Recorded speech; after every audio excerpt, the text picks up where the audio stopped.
You ask Tiger to solve. This deals with linear equations with one unknown. The final result is y equals 72/5. Let's solve it step by step. Group all y terms on the left side of the equation. Add y to both sides. Group like terms. Simplify the arithmetic. Group like terms. Simplify the arithmetic.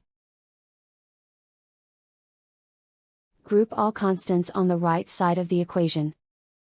Subtract 1 from both sides.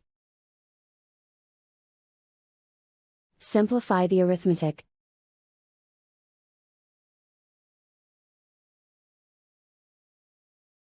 Isolate the y.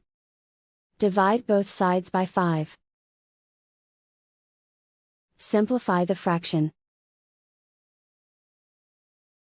And so the final result is y equals 72/5.